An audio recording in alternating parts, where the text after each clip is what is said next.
आप सभी का फिर से एक बार डियर गुरुजी चैनल पर हार्दिक स्वागत है, अभिनंदन है। चैप्टर के साथ साथ अपन ने बेसिक 4.2 कंप्लीट कर लिया था। डिटरमिनेंट जो सारणिक अपना चैप्टर चल रहा था 12th क्लास का, वो अपने बेसिक क्लियर कर लिया था। अब 4.2 अपना जो चैप्टर है उसके अनसोल्व जितने भी क्वेश्चन है वो आज हम हल करेंगे यहाँ पर।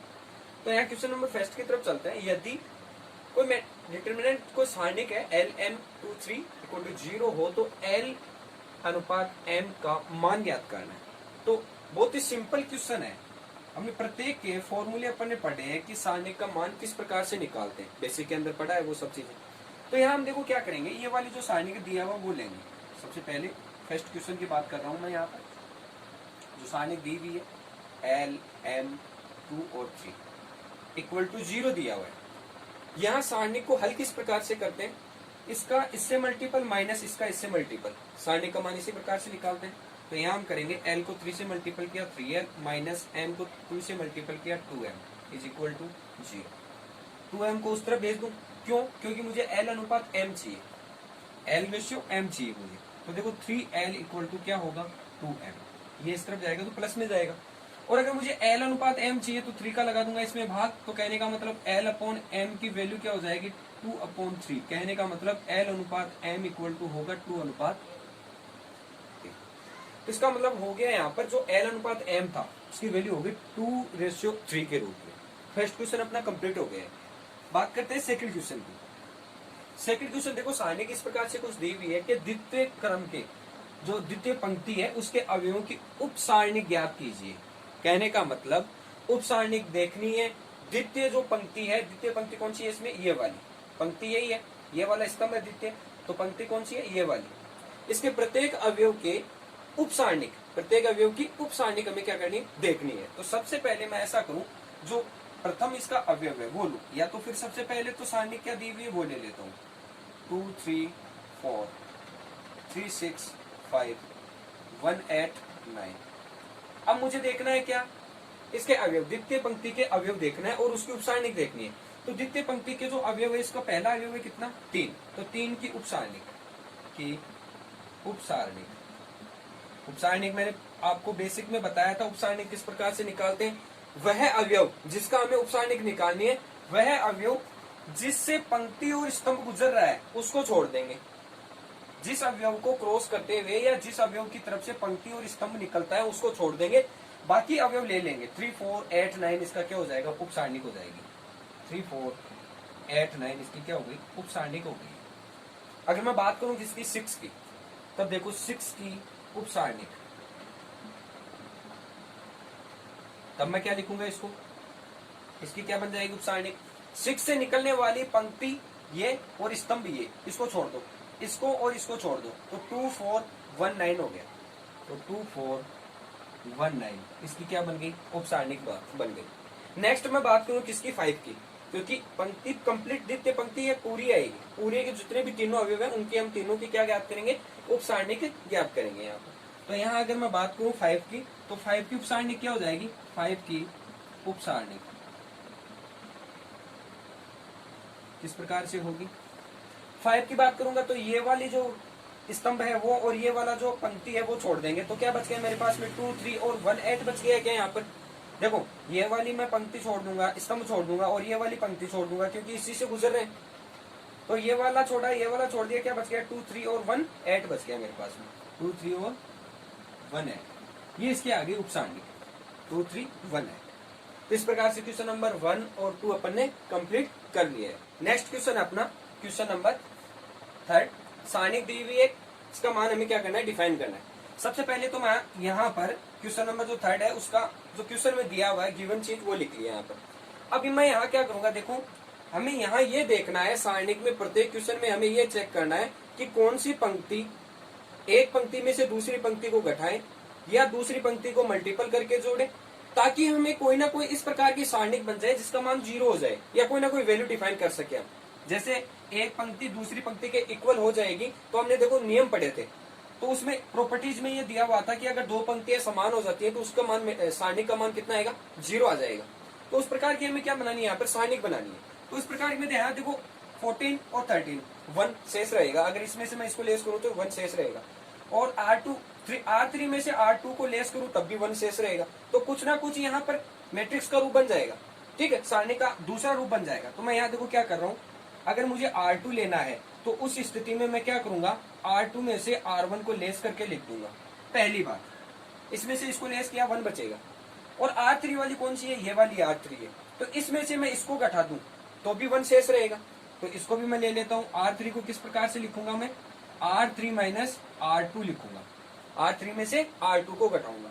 अब तो नई मैट्रिक्स किस प्रकार से बन जाएगी, सारणी नई कितनी किस प्रकार से बन जाएगी, ऊपर वाला सेम रहेगा 13, क्योंकि R1 में मैं कोई चेंजेस नहीं कर रहा हूँ, किसमें चेंज कर रहा हूँ, R2 में और R3 में चेंज कर रहा हूँ। तो देखो 13, 16 और 19 एज इट इज। सेकेंड बात, इसमें क्या कर रहा हूं, इसको घटा रहा हूं, तो 13, 14 में से 13 गया 1 बच गया, 17 में से 16 गया 1 बच गया, 20 में से 19 गया 1 बच गया। नेक्स्ट इसमें 15 में से 14 गया 1 बच गया, 18 में से 17 गया 1 बच गया, और 21 में से 20 गया तो 1 बच गया। ये दो ऐसे R1 और R3 इस प्रकार के जो सारणिक के मान है, पंक्तियों के मान है, जो बिल्कुल समान मिल रहे हैं। और समान होने की कंडीशन में सारणिक का मान कितना होता है, 0 होता है, क्योंकि R2 is equal to R3 बन रहा है यहाँ, इसलिए मैं क्या कर रहा हूँ, यहाँ पर इक्वल 0 कर रहा हूँ, सारणिक का मान 0 होगा। तो इस प्रकार से हमें ये चीजें बनानी पड़ेंगी खुद से कि कौन सी ऐसी पंक्ति है जिसमें से पहली पंक्ति या दूसरी पंक्ति को घटाने पर, या पहले कॉलम को दूसरे कॉलम में से घटाने पर कोई ना कोई इस प्रकार का नियम बन जाए या गुणधर्म बन जाए, जो अपनी प्रॉपर्टीज पढ़ी थी वो बन जाए, ताकि इसका डायरेक्ट सॉल्यूशन हो जाए। इस प्रकार की चीजें हम देखते हुए चलेंगे। अब नेक्स्ट चलते हैं क्वेश्चन नंबर 4 में। 4 सिंपल क्वेश्चन है, सिर्फ प्रॉपर्टी पूछ रहा है कि किस प्रकार की प्रॉपर्टीज इस पर यूज होगी। यदि किसी सारणी के प्रथम व द्वितीय तृतीय स्तंभों को आपस में बदल दे तो सारणी के मान पर क्या प्रभाव पड़ेगा। तो मैंने आपको प्रॉपर्टी नंबर 2 बताई थी। प्रॉपर्टीज नंबर 2 के अंदर क्या था कि अगर A, B, C, D, E, F, G, H, K या कुछ भी ले लो, यहाँ पर संख्यात्मक मान भी ले सकते हो आप, इनमें अगर फर्स्ट जो अपना क्या पूछ रहा है, फर्स्ट तृतीय स्तंभ से, प्रथम स्तंभ तृतीय स्तंभों से, तो ये वाला जो स्तंभ है उसको मैं चेंज कर दूं, इससे एक्सचेंज कर दूंगा, तो किस प्रकार का नियम बनेगा। अगर मेरे पास यहाँ पर 2 आंसर आ रहा है पॉजिटिव, तो इसको एक्सचेंज करने के बाद में मेरे पास माइनस का 2 आंसर आएगा। तो कहने का मतलब यहाँ जो वैल्यू डिफाइन होगी और जो मैट्रिक्स का मान निकलेगा उसमें सिर्फ और सिर्फ किसका चेंजेस आएगा, साइन का चेंजेस आएगा। अगर यहाँ पॉजिटिव वैल्यू आएगी तो यहाँ कौन सी आएगी, नेगेटिव वैल्यू आएगी। तो इसका डायरेक्ट आंसर हो जाएगा चिन्ह परिवर्तन हो जाएगा, चिन्ह परिवर्तन होगा। बाकी संख्यात्मक मान वही रहेगा, सिर्फ और सिर्फ चिन्ह परिवर्तन होगा। ये प्रॉपर्टी नंबर 2 में अपन ने पढ़ा था, प्रॉपर्टी नंबर 2 में अपन ने पढ़ा भी था, ये बेसिक के अंदर बताया था मैंने आपको ये सब। तो इस प्रकार से क्वेश्चन नंबर 3 और 4 अपन ने कंप्लीट कर लिया है। तो अपना क्वेश्चन है क्वेश्चन नंबर 5, प्रूफ दैट। इस प्रकार की कोई डिटर्मिनेंट दे रखी है, इसका मान इस प्रकार से हमें प्रूफ करना है। तो सबसे पहली प्रोसेस मैं LHS लेकर चलूं। इसमें LHS अपना है 1 1 1 YZ Y plus Z, ZX Z plus X और XY X प्लस Y। इस प्रकार का प्रारूप दिया हुआ है हमें। सबसे पहले हमें ये देखना है कि हमें प्रूफ क्या करना है, X माइनस Y चाहिए। तो अगर मैं देखो R1 में से R2 को घटाऊं और फिर इसमें से इसको घटाऊं, तब मेरे पास कुछ ना कुछ X माइनस Y और Y माइनस Z मिल सकता है। यहाँ मैं R1 को मैं कर रहा हूँ क्या, R1 इक्वल टू लिख रहा हूँ R1 माइनस R2, और R2 को मैं लिख रहा हूँ किस प्रकार से, चेंज कर रहा हूँ। यहाँ पे R2 को मैं लिख रहा हूँ R2 माइनस R3। इसमें से इसको घटा रहा हूँ, इसमें से इसको घटा रहा हूँ, इसमें से इसको घटा रहा हूँ। तो देखो प्रोसेस किस प्रकार से बनेगी सारणी की। इसमें से इसको घटाया 0, इसमें से इसको घटाया, तो देखो मैं क्या लिखूंगा YZ माइनस ZX, यही होगा। फिर नेक्स्ट चलेंगे, इसमें से इसको घटाएंगे, तो देखो Y plus Z minus Z minus X, ये सारणी बनेगी। नेक्स्ट चलेंगे, फिर इसमें से इसको घटाना है, 1 में से 1 गया 0, फिर इसमें से इसको घटाया ZX माइनस XY, इसमें से इसको घटाया Z plus X minus X plus Y, यानी X माइनस Y। ये एज इट इज रहेगी सेम, इसमें कोई चेंजेस नहीं किया। R1 में और R2 में चेंज किया अपन ने, तो 1 XY एक्स प्लस वाई। देखो ये सब हमने क्यों किया, क्योंकि हमें x माइनस वाई और y माइनस जेड चाहिए था। तो वो कहां से मिलेगा, हमें इस प्रकार लेस करेंगे तब मिलेगा। माइनस मांग रहा है, इसका मतलब यहाँ पे हमें क्या करना पड़ेगा, माइनस करना पड़ेगा। तो अब सबसे पहले देखो यहाँ पर दोनों में z कॉमन आता है, तो मैंने यहाँ पर देखो नहीं अपनी सारणी के लिए लिए 0 1 0 सेम 0 1 0 सेम रहेगा अपना। इन दोनों में z कॉमन लिया तो मेरे पास बच गया y माइनस एक्स बच गया। इन दोनों में देखो माइनस का x है और यहाँ पर देखो माइनस का z और प्लस का z दोनों कैंसिल हो गए, तो y माइनस क्या बच गया, x बच गया, y माइनस का x बच गया यहाँ पर लास्ट वाली कॉलम। फिर देखो यहाँ दोनों में क्या कॉमन है, x कॉमन है, तो यहाँ मैं x कॉमन लूंगा तब देखो z माइनस वाई बचेगा, यहाँ पर z माइनस वाई बच गया मेरे पास में। और यहाँ पर देखो z से z कैंसिल, तो y माइनस क्या सॉरी z x से x कैंसिल, सेकंड की बात कर रहा हूँ, x से x कैंसिल, तो क्या बच गया z माइनस वाई, तो ये बच गया z minus Y. Same process, ये वाली X Y X plus Y, ये वाली एक्स वाई ये एक्स प्लस वाई। ठीक है, इस प्रकार का रूप बन गया हमारे पास में। अब देखो हम क्या करेंगे, इसमें से x minus Y Y minus X और वाई माइनस एक्स दोनों में कॉमन आता है। कौन से में, ये अपना C2 और C3 की बात कर रहा हूँ, और इसमें से भी देखो दोनों कॉमन आते हैं। तो कहने का मतलब यहाँ R1 R2 का जो ये वैल्यू है, इसमें से मैं क्या निकाल सकता हूँ, देखो यहाँ से तो R1 में ये R1 ये R2, R1 और R2 में y माइनस एक्स को निकाल सकता हूँ, R1 में y माइनस एक्स आ जाएगा, और R2 में निकालूंगा z माइनस वाई, और इसमें भी z माइनस वाई, दोनों में कॉमन आ जाएंगे। तो देखो कॉमन वैल्यू मैं निकाल रहा हूँ, एक तो यहाँ लिख देता हूँ, थोड़ा सा कंफ्यूज नहीं होंगे आप। R1 में से y माइनस एक्स और R2 में से z माइनस वाई कॉमन लेने पर, तो देखो वैल्यू क्या बचेगी मेरे पास में, यहां से y माइनस एक्स और y माइनस एक्स कॉमन लिया, तो ये बच गया y माइनस एक्स। यहां से लिया z माइनस वाई और z माइनस वाई, तो यहाँ बच गया z माइनस वाई। तो सारणिक में क्या बचेगा, 0 0 1 तो आएगा ही आएगा। फिर यहाँ z और x बचेगा, यहाँ z बच गया, यहाँ x बच गया, नीचे xy बचेगा, ये xy बच गया। फिर यहाँ 1 1 बचेगा, क्योंकि कंप्लीट वैल्यू बाहर आ जाएगी, कंप्लीट वैल्यू कॉमन आ जाएगी, तो 1 और 1 बच जाएगा, और यहाँ x प्लस वाई बच जाएगा। ये अपने पास वैल्यू आ गई कॉमन लेने के बाद। अब देखो नेक्स्ट स्टेप में मैं क्या करूंगा, मुझे देखो दो चीजें तो मिल गई, अगर मैं इसमें से x माइनस कॉमन ले लूं तो ये तो माइनस की हो जाएगी, ये प्लस की हो जाएगी, तो ये तो एक्सचेंज हो जाएंगे दोनों वैल्यू। एक मुझे चाहिए z माइनस एक्स, क्या चाहिए, z माइनस एक्स, तो z में से मैं x को घटाऊं, z में से x को घटाऊं, कहने का मतलब R1 में से R2 को घटा दूं। R1 लिखने के लिए मैं क्या करूं, R1 में से R2 को घटा दूं, तो नेक्स्ट अपनी स्टेप होगी वो होगी R1 लिखने के लिए R1 माइनस R2 करूंगा फिर से। ठीक है, तब मेरे पास z माइनस एक्स भी बच जाएगा यहाँ। तो सेम प्रोसेस लगा दो, इसमें से R1 में से R2 घटा दो, तो अपनी सारणी क्या बन जाएगी, 0 1 0 तो सेम रहेगा, 0 1 0 तो सेम रहेगा। इसमें से इसको घटाया तो z माइनस एक्स, ये as it is X, 1 as it is. यहाँ देखो 1 में से इसको घटाया तो 0, क्योंकि घटा रहा हूं मैं, R1 माइनस R2 कर रहा हूँ, x plus Y as it is, X plus Y as it is, और एक्स वाई भी एज इट इज। यहाँ ले लिया अपनी वैल्यू। अब इनमें देखो क्या करना है मेरे को, ये जो वैल्यू है यहाँ जो मैं चीज लिखूंगा ये वाली, इसको माइनस लेकर हल, माइनस कॉमन लूंगा इसमें से, माइनस कॉमन लूंगा इसमें से, तो देखो माइनस का x माइनस वाई लिख सकता हूँ, और इसको माइनस कॉमन लिया तो y माइनस का z लिख सकता हूँ, ये वाला माइनस का आ गया, यहाँ पर माइनस बाहर आ गया। माइनस को माइनस से मल्टीपल करूंगा तो नेक्स्ट स्टेप में मैं क्या लिख सकता हूँ, प्लस लिख दूंगा, ये माइनस मल्टीपल होगा इससे, तो प्लस का वैल्यू हो जाएगी x minus Y, Y minus के z, ये दोनों सेम चीज ले ली अपन ने यहाँ तक। और इसमें देखो z माइनस एक्स, यही चाहिए था, z माइनस एक्स में क्या निकालूंगा, कॉमन निकालूंगा, 0 0 है कोई फर्क नहीं पड़ेगा, z माइनस एक्स कॉमन निकाला तो मेरे पास वैल्यू बच गई 0, यहाँ 0 है सही, 1 नीचे, यहाँ 0 है सॉरी, यहाँ 1 है, मैट्रिक्स सारणिक में देख लेना, यहाँ पर 1 है और यहाँ 0 0 0 1, ये कॉमन आ गया, क्या बच गया 1, ये x बच गया, ये एक्स वाई बच गया, सेम 0 1 और x प्लस वाई। अगर मैं इसका C1 के, ये कॉलम है C1, देखो सबसे पहले हम प्रसार किस रूप में करते हैं, जो सबसे शॉर्ट निकलता है मान, जिस सारणिक का मान सबसे शॉर्ट निकलता है उसका प्रसार करते हैं। तो यहाँ अगर मैं C1 के सापेक्ष प्रसार करूं तो कोई ना कोई वैल्यू मिल जाएगी मुझे। तो यहाँ देख लो थोड़ा सा, C1 के सापेक्ष सारणी का मान निकालने के लिए प्रसार करने पर करने पर C1 के सापेक्ष प्रसार करूंगा तो ये वाली चीजें तो आएगी मल्टीपल में।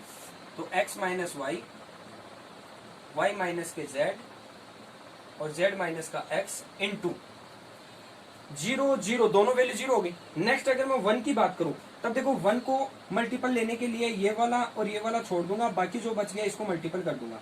तो 1 इंटू 1 माइनस 1 माइनस का 0, 1 इंटू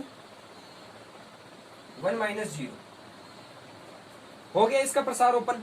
अब क्या लिखेंगे, देखो यहाँ पर 1 को 1 से मल्टीपल करूंगा 1 होगा, और 1 को कंप्लीट इससे मल्टीपल करूंगा तो ये चीज वापस आ जाएगी। तो कहने का मतलब मेरे पास RHS आ गया x minus Y, Y minus Z और z माइनस एक्स, जो कि अपना क्या था RHS वैल्यू, जो कि अपनी RHS वैल्यू। थोड़ा सा ध्यानपूर्वक समझना है इस क्वेश्चन को, थोड़ा सा इसमें कुछ ज्यादा ही हम चेंजेस कर रहे हैं, वो भी प्रॉपर्टीज के अनुसार। तो इन चीजों का ध्यान रखते हुए हमें इसको हल करना है। नेक्स्ट क्वेश्चन नंबर अपना है 6। सारणिक दी हुई है इस प्रकार से और इसका मान क्या करना है, डिफाइन करना है। तो सबसे पहली प्रोसेस है अपनी कि इसमें ये देखेंगे कि कुछ कॉमन निकल रहा है बाहर, या फिर कोई ऐसी स्तंभ या ऐसी कोई पंक्ति बन रही है जिससे कि मल्टीपल या घटाने पर, मल्टीपल करके घटाने या जोड़ने पर कुछ ना कुछ ऐसा बन रहा हो जिससे इसका मान 0 हो जाए। तो यहाँ देखो कुछ घटाने या जोड़ने पर तो यहाँ 0 नहीं बन रहा है, लेकिन अगर मैं यहाँ देखूं इस वाली C1 में कॉलम में a स्क्वायर कॉमन निकल सकता है 0 में भी, ठीक है। और अगर इसमें मैं बात करूं C2 की तो देखो b स्क्वायर और b स्क्वायर दोनों में कॉमन निकल सकता है। और अगर C3 की बात करूं तो c स्क्वायर और c स्क्वायर इसमें भी कॉमन निकल सकता है। तो देखो यहाँ मैं प्रोसेस क्या कर रहा हूँ, 6 क्वेश्चन की सारणी जो अपनी दी हुई है उसमें 0 a स्क्वायर b और a स्क्वायर c के अंदर b स्क्वायर a 0 और b स्क्वायर c, यहाँ c square a, c square b और 0 के अंदर, इसके अंदर अगर मैं यहां से देखो प्रोसेस क्या लगा रहा हूं, ध्यानपूर्वक देखेंगे। C1 में a स्क्वायर, C2 में b स्क्वायर और C3 में c स्क्वायर कॉमन लेने पर, तो प्रोसेस अपनी क्या बन जाएगी, ये वाली क्या बन जाएगी यहाँ पर सारणिक। यहां से देखो 0 आएगा, मैं कॉमन ले रहा हूं a स्क्वायर, b स्क्वायर और c स्क्वायर, तीनों कॉमन निकाल ले एक साथ में। C1 के अंदर से a स्क्वायर, C2 के अंदर b स्क्वायर, C3 के अंदर c स्क्वायर। यहाँ से मैंने a स्क्वायर कॉमन निकाला, तो देखो यहाँ से भी a स्क्वायर कॉमन निकाला, तो 0 b c बच गया, यहाँ पर 0 b और c बच गया, ठीक है। Next step b square common लूंगा तो यहाँ a बच गया, 0 बच गया, यहाँ से b स्क्वायर कॉमन लिया तो c बच गया, c स्क्वायर कॉमन लिया तो a बच गया, यहाँ b बच गया और यहाँ 0 बच गया। इस प्रकार की हमारे पास में क्या बन गई, सारणिक बन गई। अब अगर मैं बात करूं कि R1, R2 और R3 सेम आ रहा है, बिल्कुल जैसे यहाँ पर C1, C2, C3 सेम आ रहा था, उसी प्रकार से देखो यहाँ पर R1, R2 और R3, R1, R2 और R3 क्या आ रहा है, सेम आ रहा है। तो नेक्स्ट अपनी प्रोसेस होगी कि R1 में A, R2 में B और R3 में C कॉमन लेने पर, C कॉमन लेने पर, तो यहाँ देखो मैं क्या करूंगा, यहाँ से B कॉमन लूंगा। देखो इसमें A कॉमन लिया तो A into B into C common आएगा, बाकी इनकी जगह 1 1 बच जाएगा। तो नई जो अपनी सारणिक होगी वो किस प्रकार से होगी, A square, B square, C square into A common लिया A हो गया, इंटू B इंटू C तो ले लिया कॉमन तीनों में, और जो मैट्रिक्स है जो सारणी है वो किस प्रकार से बन जाएगी, 0 1 1, फिर यहाँ देखो 1 0 1, फिर ये वाली 1 1 0, इस प्रकार की सारणिक बन गई। अब मैं यहाँ प्रसार कर सकता हूँ आसानी से, सारणिक का मान निकाल सकता हूँ। और प्रसार किस प्रकार से करूंगा, देखो मैं R1 के सापेक्ष प्रसार कर रहा हूँ मान निकालने के लिए। तो यहाँ R1 के सापेक्ष प्रसार होगा तो ये वाली चीजें तो आएगी आएंगी। a स्क्वायर को a से मल्टीपल किया a क्यूब, b क्यूब और c cube, a cube, b cube और c क्यूब। अब यहाँ देखो प्रसार खोलूंगा, प्रसार खोलने के लिए सबसे पहले 0 इंटू ये वाली पंक्ति, सॉरी स्तंभ और ये वाली पंक्ति छोड़ देंगे, 0 माइनस 1, 0 माइनस 1, फिर माइनस का 1 सेकंड के लिए, ये वाला छोड़ देंगे, ये वाला छोड़ देंगे, क्या बच गया, यहाँ देखो मल्टीपल करूंगा, ये बचेगी और ये बचेगी, क्योंकि ये वाली और ये वाली छोड़ रहे हैं हम, तो 0 को इससे गया 0 माइनस 1, 0 माइनस 1, फिर प्लस का 1 इंटू, ये वाला छोड़ देंगे स्तंभ, ये वाली पंक्ति छोड़ देंगे क्योंकि इसका मान ज्ञात कर रहे हैं। तो 1 माइनस 0, 1 माइनस 0, ये अपनी आगे क्या प्रसार ओपन हो गया यहाँ पर प्रसार। तो ये देखो a क्यूब, b क्यूब और c क्यूब, अंदर वाले को हल किया 0 हो गया, ये -1 को -1 से किया 1 हो गया, प्लस 1 को 1 से किया 1 हो गया, 1 और 1 कितना हो गया 2, 2 को मैं मल्टीपल करूंगा इससे तो क्या हो गया 2a क्यूब, b क्यूब और c क्यूब, ये अपना मान आ गया। इस प्रकार से क्वेश्चन नंबर 6 अपन ने कंप्लीट कर लिया। नेक्स्ट अपना क्वेश्चन है क्वेश्चन नंबर 7, निम्न सारणिक के अंदर, ये सारणिक दी हुई है, इसके इक्वल है 0, इक्वल टू 0 है, हमें x का मान क्या करना है डिफाइन करना है, सारणिक की वैल्यू हमें डिफाइन करनी है। तो सबसे पहली प्रोसेस जो दिया हुआ मान है उसको हम देखेंगे रो और कॉलम की तरफ की, यहाँ से अगर मेरे पास x का मान और यहाँ से x का मान हटा दें तो उसके बाद जो मैट्रिक्स बनेगी या सारणिक बनेगी उससे हम जो भी मान होगा वो आसानी से डिफाइन कर सकते हैं। यहाँ डायरेक्ट तो ये डिफाइन नहीं होगा नहीं। अगर मैं यहाँ पर देखो C2, ये है अपना C1, ये है अपना C2 और ये है अपना C3, ठीक है। अब इनमें अगर C2 में से मैं इसको घटाऊं तो देखो x 2x है, 2 से मल्टीपल करके इसको घटाऊं इसमें से तो 2x से 2x कैंसिल हो जाएगा, और 3x से मल्टीपल करके इसको घटाऊं इससे तो क्या हो जाएगा 3x से 3x कैंसिल होगा और x गायब हो जाएगा यहाँ से। तो वही प्रोसेस करेंगे। C2 में कैसे निकालूंगा, C2 माइनस 2C1, और C3 कैसे निकालूंगा, C3 equal to C3 minus 3C1, 3 को इससे मल्टीपल करूंगा इससे घटा दूंगा तो x से यहाँ से भी निकल जाएगा, यहाँ से भी x गायब हो जाएगा, अगर 2 से मल्टीपल करके करूंगा तो इन दोनों में से x हट जाएगा। तो सबसे पहली प्रोसेस इसको हल करने के लिए फर्स्ट जो C1 है एज इट इज रहेगा, x minus 2, x minus 4, x minus 8। फिर नेक्स्ट अपना है C2, C2 को किस प्रकार से लिखूंगा, C2 माइनस 2C1, तो C2 की वैल्यू है 2x माइनस 3 और माइनस 2 इंटू C1, 2 से इसको मल्टीपल किया तो 2x, ये माइनस और ये सूत्र वाला माइनस क्या हो गया प्लस का 4। नेक्स्ट अपना होगा 2x minus 9 minus 2x plus के 8। फिर नेक्स्ट होगा 2x माइनस 27 माइनस 2 से मल्टीपल किया 2x, 2 को इससे किया तो 16, ये माइनस और ये माइनस क्या हो गया प्लस। नेक्स्ट अपना C3, C3 किस प्रकार से निकलेगा, C3 में से मैं घटाऊंगा 3C1, 3 से मल्टीपल करके और इसमें से घटा दूंगा तो 3x minus 4 minus 3x plus 6। फिर नेक्स्ट अपना ये वाला 3x minus 16 minus 3x plus 3 से इसको मल्टीपल किया 12 है। फिर नेक्स्ट अपना 3x माइनस 64 माइनस 3x और प्लस के 24। अब नेक्स्ट अपनी प्रोसेस होगी, देखो इसको हल करेंगे, इसको हल करेंगे तो देखो x minus 2, x minus 4, x minus 8 as it is, x minus 2, x minus 4, x minus 8 as it is. इसको हल किया 2x से 2x कैंसिल, 4 में से 3 गया 1 बच गया। इसको हल किया 2x से 2x कैंसिल, माइनस के 9 में से 8 गया 1 बच गया माइनस का। नेक्स्ट 2x में से 2x गया कैंसिल, माइनस के 27 में से प्लस का 16 गया तो माइनस के 11। फिर नेक्स्ट अपना होगा 3x से 3x कैंसिल, 6 में से 4 गया 2 बच गया, 16 में से 12 गया माइनस का 4 बच गया। फिर 3x से 3x कैंसिल, 64 में से 24 गया तो माइनस का 40।